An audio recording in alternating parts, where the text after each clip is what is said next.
Okay, we're ready to begin with Colorado State. We have student athletes Haley Thompson, Kim Mestog, Coach Kristen Holt. Coach, if we start with you, just some remarks on tonight's game. Well, obviously, we're disappointed that the result wasn't different, but I think I'm very proud of this team. And I told them in the locker room that, we had a really, really tough non-conference schedule, and we were 4-11. And most teams would crumble or they wouldn't have the confidence to maybe continue on. And I think we just really hit some milestones this year by being undefeated at home. We finished third in our conference, and we just didn't play well today. We didn't. It's tournament time. It's a matter of making plays, both offensively and defensively. And Boise State was very good today, and they made more good plays than we did. And but Kim obviously is one of the best players to ever play at CSU. I'm very proud of what she's done. And Haley had a tremendous game tonight with 15 points and 10 rebounds. Okay, thank you, Coach. We'll now open up for questions to the student athletes only. Then we'll come back to Coach Holt. Kim, Kelly Lyle with the Fort Collins, Colorado. And how difficult was it? It seemed like you guys lost a lot of your flow offensively when Sam and Kelly had to go to the bench in foul trouble, and you guys looked a little out of sync, and it seemed like it took quite a while to get comfortable again offensively. Yeah, with Sam and Kelly on the bench, it's hard because we didn't have the normal inside threat that we used to have, and that was gone, and then they kept pressuring the outside, so it was hard. They were really physical too, so Megan kind of had to do it on her own in the paint, so that makes it all of that makes it a little harder, and we were just kind of out of it, and we couldn't find a way to get back in and get good shots and easy layups. So I guess just a quick follow-up to that. Did that make it easier for them defensively to focus a little more of their effort on you, because it just seemed like they were able to kind of gang up on you a little bit more? Yeah, there's definitely a player on me. I'm really tight all the time, and then they just had one post player to focus on, and they just collapsed every single time she caught it, and it just makes it hard. And we just didn't make any plays. We didn't use their pressure as an advantage, I think. So we made it a little harder for ourselves by playing really frantic.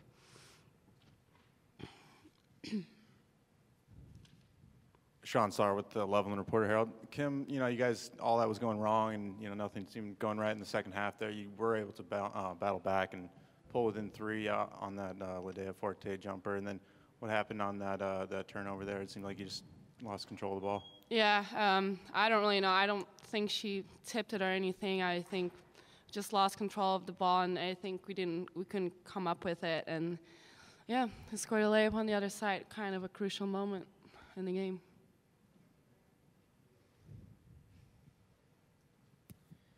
Haley, you obviously had a pretty good game tonight. What was working for you, and how frustrating is it to have one of the best games you've ever had and go away with a loss? It's really frustrating just because, it doesn't really matter how good of a game that anyone has if we don't win. But, Coach gave me the go to shoot today and encouraged me to be aggressive, and I felt like they were leaving me pretty open for some shots, so I just took them and felt it pretty good today. So. Any other questions for our student athletes? Okay, well, you want one more? Well, go ahead. Just Haley, obviously you guys lose Kim and all, but you guys had a lot of young players that played big roles for you this year. What do you see that means for this team down the road next year and beyond? Because you guys did a lot of firsts this year, turned a lot of things around. Yeah, we'll definitely miss our seniors. We're going to lose a lot with them, but at the same time, we have people out injured, and like Ladea, our freshman point guard, has been playing so much for us and has grown so much this year already. And I think we really have a bright future because we are so young, but at the same time, I think we're going to miss Kelly and Kim, not only on the court, but just their leadership. So. Kim, with the flight being delayed at all, do you think that played any factor? You waited in the airport forever, it seemed like, or did that not matter at all tonight?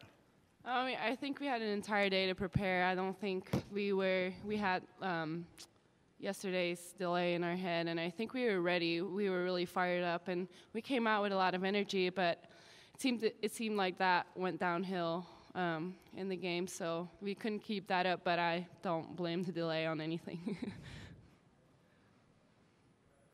Okay, at this time, we'll dismiss our student athletes. Thank you, ladies. Now we'll take questions for Coach Holt.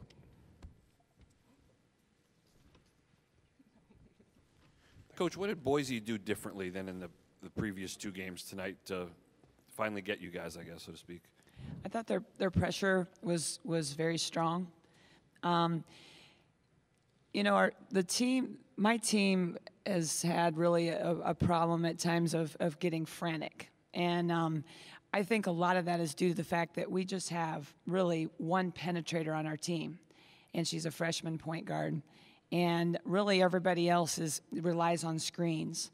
And I just think when teams, I mean, you know, if we had another game, I wouldn't be saying this so everyone can hear it. But I think they were smart to really get in our face and pressure us because, you know, now you're asking some of your bigs that play on the perimeter to handle the ball, and that causes us to get a little bit frantic. I thought we did a nice job of getting the ball inside in the first half. We just didn't score. And then we got in a mode of panic a little bit. So that, you know, I think that's the gist of what happened. But I thought they did a nice job then at the other end, executing offensively and making tough shots. And we got in foul trouble, and then Sam was in the middle of that zone, and they went right at her. And she was trying to, I think, protect herself from fouling out. And so I thought they were very smart about the game plan and the way they executed it. You know, obviously you worry about their two top scorers, but they also had two other players in double figures. How much did that kind of hurt you out? Well, you know, coming into the game, obviously Lenhart was a big focus in Isham. And Brady had hurt us in the two games that we'd played prior to. So now when you add a couple other kids to the mix that are scoring in double digits, that's certainly not going to help your cause. I thought we were getting some good looks inside. We just didn't make a lot of tough plays today. I thought they were the tougher team. I thought they got more aggressive certainly as the game went along. I didn't think that we didn't handle that real well.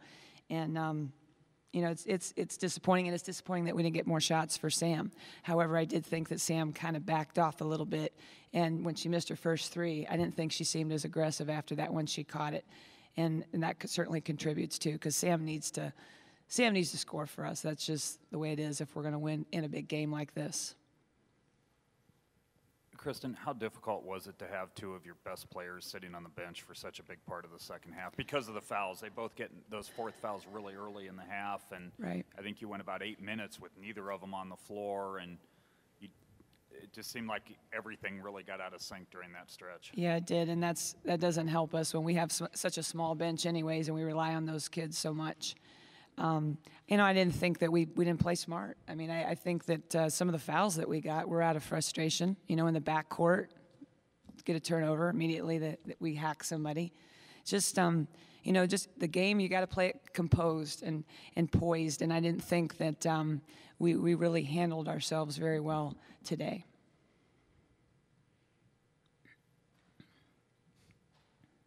You know, obviously tonight didn't work out the way you wanted to, but the season as a whole, I mean, the conference record especially, you feel like this program is obviously, you know, moving in the right direction with considering where it's been the last couple of years and everything. Yeah, like I said, I mean, we had a lot of firsts again this year. You know, and the fact that we protected our home court, that was awesome for us to be able to do that. And I think if you're going to be a championship team in this league, if you can be 7-0 at home, and then you can find more ways to win than we did on the road, you're going to be right where you need to be. You know, we were picked to finish third. We did. If you know, the non-conference was extremely tough, but at some point this program had to go to that level, and we took our lumps. But our kids are really good kids, and that's the saddest part about this day coming to an end, is that I don't have a chance to coach them, this group in particular, another day. They're great kids. I never have to worry about them. They take care of themselves. They're great students, and this program is moving in the right direction. I just wanted to ask real quick, what happened to Megan there at the end? I think she just got smacked upside the head. And Megan, Megan's always sticking her nose in there, so I'm not surprised. But and she was available then to come back into the game. But it's she got beat around quite a bit, and obviously she didn't finish very well in there today. Okay, thank you very much, Coach. Yep.